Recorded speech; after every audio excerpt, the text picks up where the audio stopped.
When it comes to the question, who was the father of rock and roll, it's a fairly short list, but I can guarantee you that Bill Haley's name will be on it.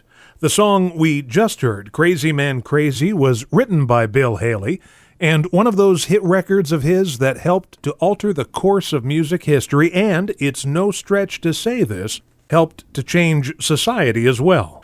In the years since Haley's death in 1981, his musical legacy flourished overseas. But here in the U.S., sad to say, and it's not just Bill Haley alone, a lot of great and pioneering artists pre-Beatles are starting to fade from the public's consciousness. Well, hopefully the new book, Crazy Man Crazy, The Bill Haley Story, written by his son, Bill Haley Jr., along with Peter Benjaminson, will spur some new interest stateside in Haley's music. But this book is more than just a retelling of chart history and film and TV appearances. We get to know Bill Haley, the man, from the people who knew him intimately, his family. Bill Haley Jr. joins us today on the Vintage Rock and Pop Shop. Bill, welcome to the show. Well, thanks for having me. My pleasure. You know, when I walked into the bookstore the other day and I saw your book on the shelf, I was thrilled because that era of rock and roll, those early years, that is my favorite era of rock music. And I have lots of books about Elvis and Jerry Lee Lewis and Little Richard and Chuck Berry, but there haven't been too many books about your dad. Yeah, well, I think there's a couple of reasons for that. One, my father is somewhat overlooked, at least in the U.S., for his role. Not that he isn't recognized, but he's not really seen as that important. So I think a lot of authors have just never considered writing a book about Bill Haley, perhaps. It might be one reason. But another larger reason might be that my father himself was very secretive, a very, very private person. Mm-hmm. Didn't give too many interviews. I mean, he gave some interviews, but they were all basically, fluff things. He didn't give too many, answer too many personal questions. Right. And he eventually did start to work on his own autobiography, but did not complete it. Now, there was a book, and you may be aware of this, written about him by my stepbrother, my older brother, Jack, who was my father's son by his first marriage. And he wrote a book called Sound and Glory that was published, I think it was right around the early 80s. But it was never in wide distribution. I don't think they had a major publisher or had any opportunity to get it into bookstores. So, that's a very good book, but it really concentrates on the very early life of my father, understandably, because that was Jack's mother's experience.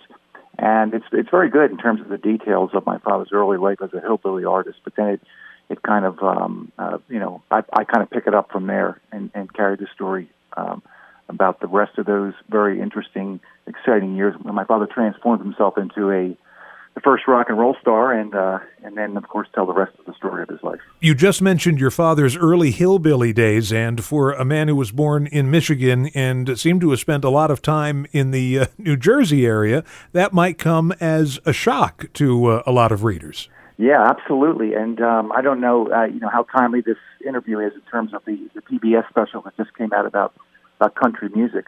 Been watching some of that, and if you have seen any of that, the audience would be educated to the fact that what we now call country music was once known as hillbilly music that evolved in the really 20s, 30s, 40s, etc. But my father was really a big fan of hillbilly music, and of course, he aspired to become a hillbilly star.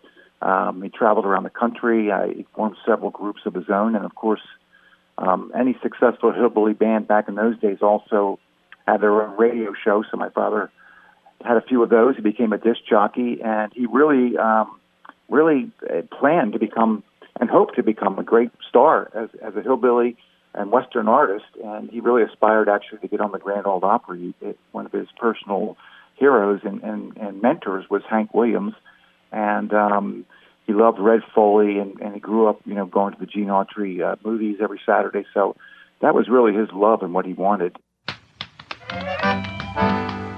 And what happened was he formed a band with like-minded musicians, a hillbilly band, but they also wanted to figure out a way to get kids dancing again. That was a big aspiration of my father. He really wanted to make a name for himself in music and come up with some kind of sound that would get kids dancing. The big band era was over, and kids weren't dancing anymore, and all music was Tin Pan Alley. So he started experimenting, with different styles and sounds, and opening up his ears to try different things, along with his partners, Johnny Grandy, the accordion piano player, and Billy Williamson, the steel guitar player. They were all partners, and then, of course, my father was a disc jockey on a radio station. And back in those days, what we now call rhythm and blues music was known as race music back in those days. Yes. And there was a 1-hour show each day called Judge Rhythm's Court, where they played race music. And my father would hear those songs, and in particular the theme song called Rock the Joint. And it got into his head, and starting out as a joke one night, playing their hillbilly songs at the Twin Bars in Gloucester, New Jersey, they went into a version of Rock the Joint and got a favorable reaction rather than getting laughed off the stage as they expected. And from there, it just started to grow and move in that direction. So more and more they started experimenting, playing rhythm and blues tunes and integrating them into their music and writing songs based on the 1-4-5 R&B riff and accentuating the 2 and the 4 beats. So they were just trying to come up with a new sound, and they did that by blending their already very, very skilled hillbilly and western stylings with rhythm and blues tunes. And the third element of that became ultimately when they went into the studio and started recording these songs, they started putting in additional instruments like drums, saxophone, electric guitar, and most of those musicians came from a jazz background. Right. So that's really the three elements, the stew that created those very, very beginning records, hit records my father had before it was even called rock and roll. From 1954, Bill Haley and the Comets with their version of Shake, Rattle, and Roll. And our guest today is Bill Haley Jr. The book is Crazy Man Crazy, the Bill Haley story. I think it might be difficult for younger listeners to quite grasp how groundbreaking all of this stuff we're discussing was, because music at that time was segregated. And in that sense, your father was a trailblazer. Yeah, absolutely, and you're right. It's hard if you weren't there, unless you educate yourself. But I'm sure a lot of young people, particularly going to school, they learned about the Civil Rights Act of 1964 and how society eventually started becoming integrated. But this all happened pre-Civil Rights era, so certainly that wasn't his intention. But the effect of combining, what was considered to be black music and white music. And, of course, this happened all over the country. My father just happened to get to it 3 or 4 years before anybody else. But that I think that really was the spark in terms of what would become an effort to deal with the problems of race in this country, which still exist, of course. But prior to 1964, as you alluded to, racism was basically institutionalized, certainly in the South, but even in the North.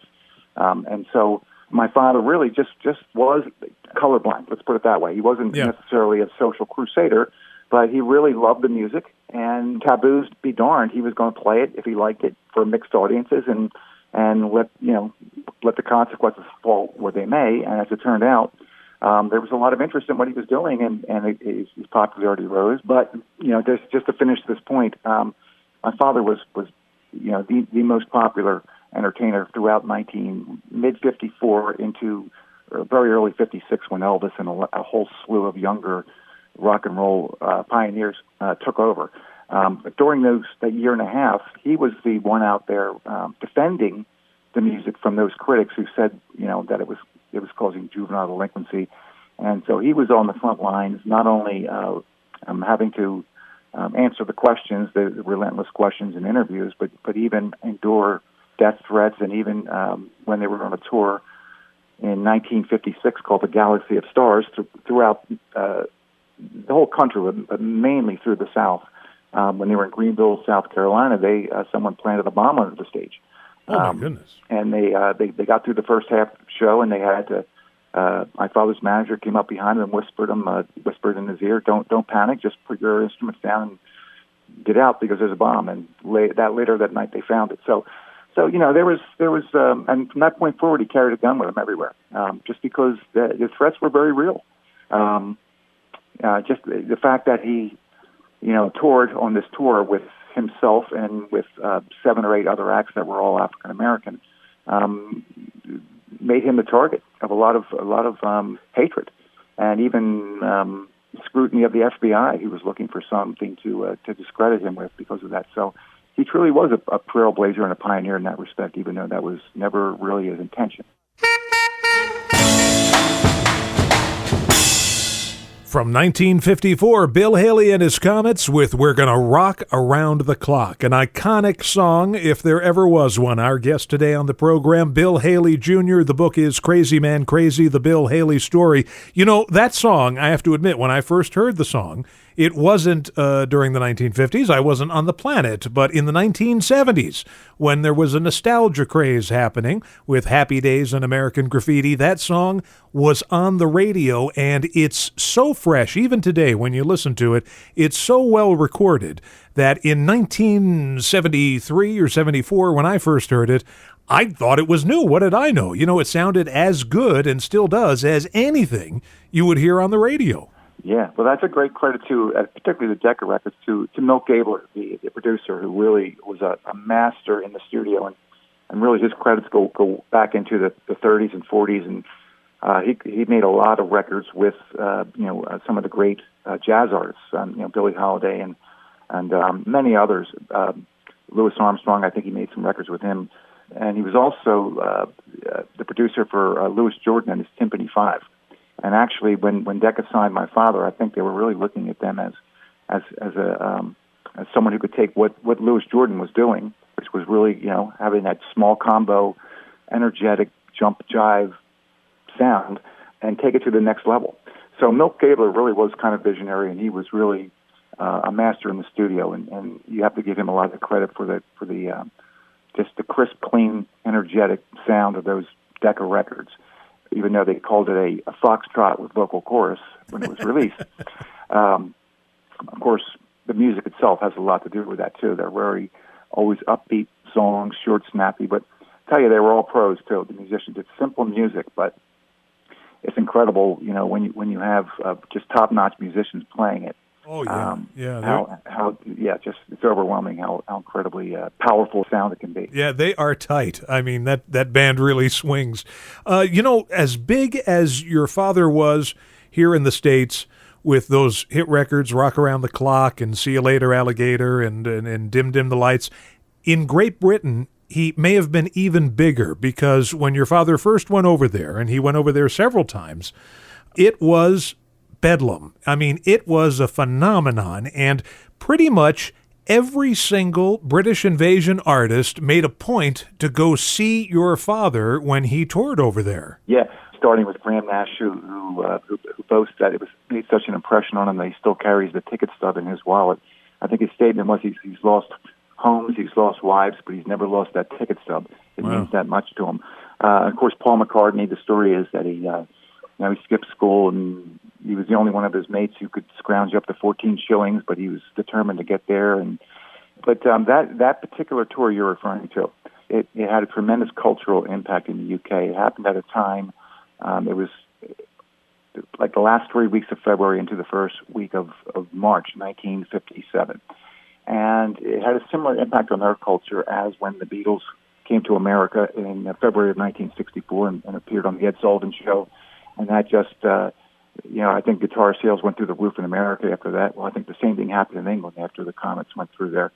All media, all eyes were focused. It was the right time. Of course, there had been a lot of build-up. There had been a lot of anticipation about this new music coming out of America, this rock and roll thing. And the movie, Rock Around the Clock, had been in theaters in the UK, and it had caused some of the Teddy Boys to rip up the seats with their straight razors. So there was a lot of fear that the tour was going to be disrupted, and so all of Great Britain was in an upheaval when the Comets appeared for the tour. So you really couldn't have had a more perfect situation for getting press coverage, and as you can imagine, the impact that it had still reverberates to this day. 2 London policemen were hurt last night. My father always has a special place in the hearts of the citizens of the United Kingdom. He went back numerous times throughout the 60s and 70s for successful tours, and I think Rock Around the Clock appeared on the charts there again and again, maybe 4, 5, 6 times it's charted over the years.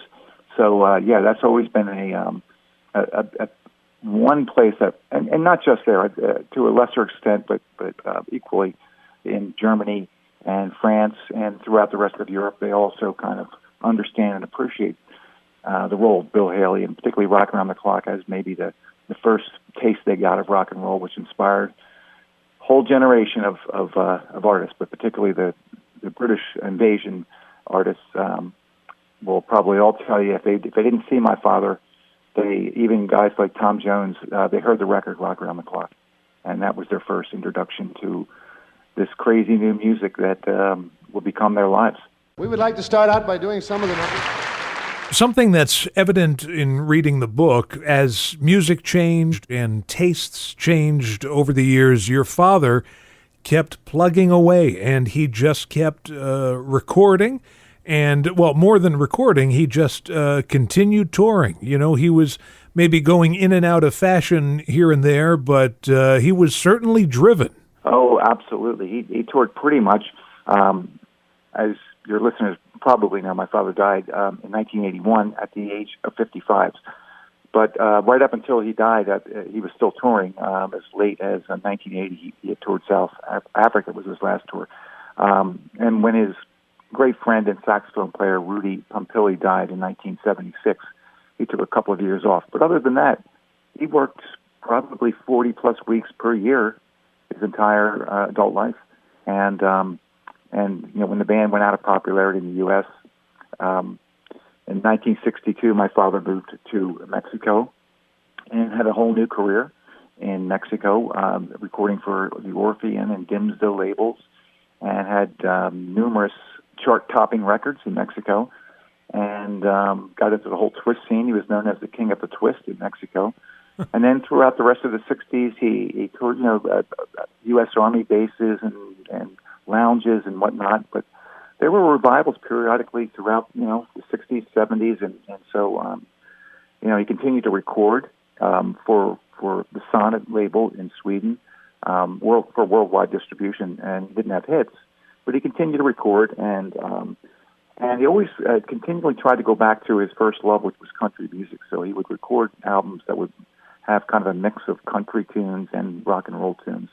And of course, none of them were ever great hits again. But you're right, he was a true professional, and he worked his entire life. And there was always a market for his music because of the fame of course, Rock Around the Clock. And he called that song a little piece of gold he carried around in his pocket because, no matter what, no matter how the show went, he could always pull that song out, and the audience would love it and go away feeling like they had a good show. We've been talking today about your father's music and his contribution to the culture, really. And I think everyone has in their minds an image of your dad as this jolly, avuncular, happy stage presence, and he was all of these things. But as your book uncovers, there were some darker aspects to his personality. Yeah, that's true, and even interviews with my father, in the media. He's very, very well spoken and articulate and gentlemanly, and he was that was all true, and that was part of him. But he was, I don't know if dark is the right word, but his strengths were music. And making people happy through his music, that's where he was focused, and becoming famous, and that was all important to him. But he sacrificed his family life to do that. At least he did in terms of his first two marriages. One to Dorothy Crow with 2 children, and then to my mother, known as Cuppy. And there were a total of 5 children, one of whom, Doreen, died in a crib death.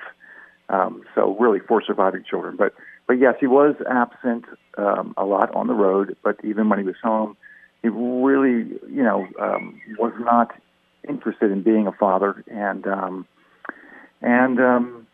there's no dancing around it. It's very evident in the book. I guess let me preface this by saying this is difficult for me to talk about. Sure.